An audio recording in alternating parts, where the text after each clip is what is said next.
हरे कृष्णा।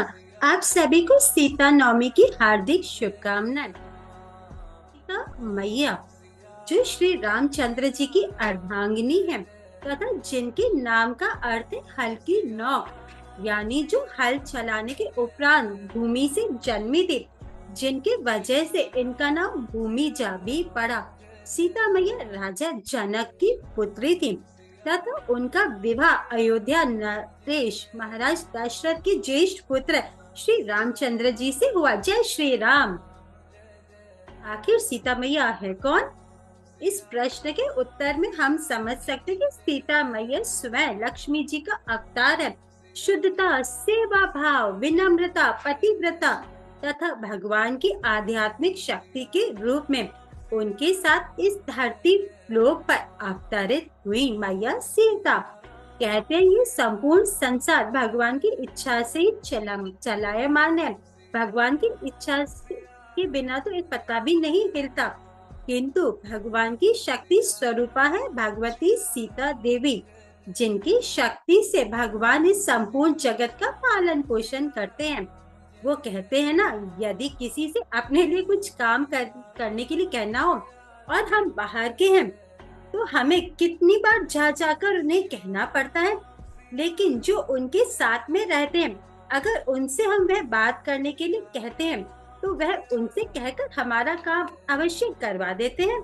ठीक उसी प्रकार आठों पहर अंग संग रहने वाली माता सीता प्रभु श्री रामचंद्र जी के साथ ही रहती है। यदि हमें प्रभु रामचंद्र जी की भक्ति चाहिए, उनका आशीर्वाद चाहिए, तो हमें सीता मैया की शरण ग्रहण करनी ही होगी तथा उनसे ये नम्र विनती करनी होगी कि वो हमें प्रभु राम से मिलने का मार्ग दिखाएं। इसी संदर्भ में एक कथा आती है कि जब रावण ने सीता मैया का हरण कर लिया था तो वहाँ अशोक वाटिका जाकर उन्हें रख दिया था। तो सीता मैया जब भी रावण के आने पर वह एक घास के बने हुए ओठ पर लेटी थी। यह देखकर रावण ने उन्हें कहा कि मेरे आते ही तुम इस तिनके की ओठ पर क्यों लेटती हो?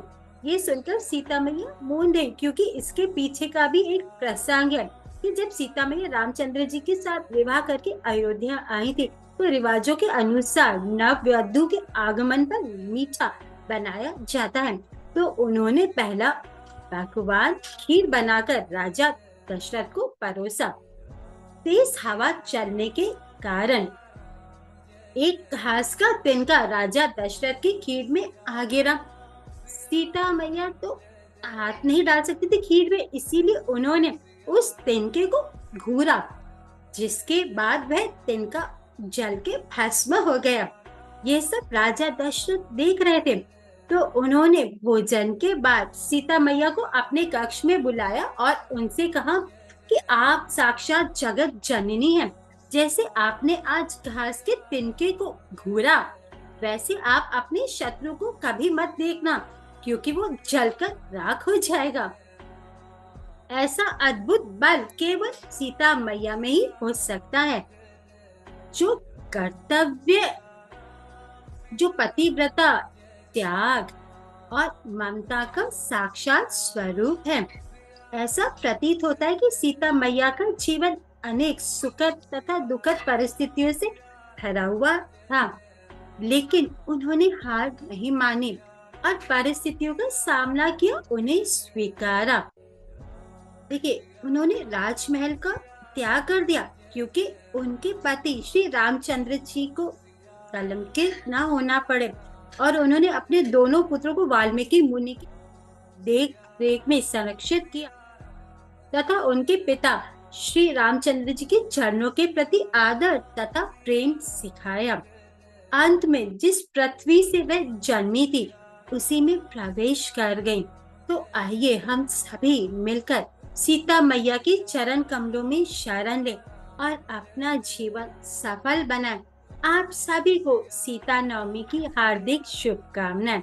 अगर हमें राम को प्राप्त करना है तो सीता मैया से आज के दिन प्रार्थना करें।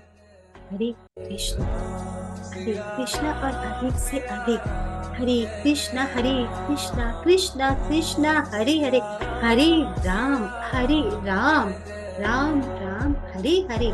जय श्री राम, जय मैया सीता। हरे कृष्ण।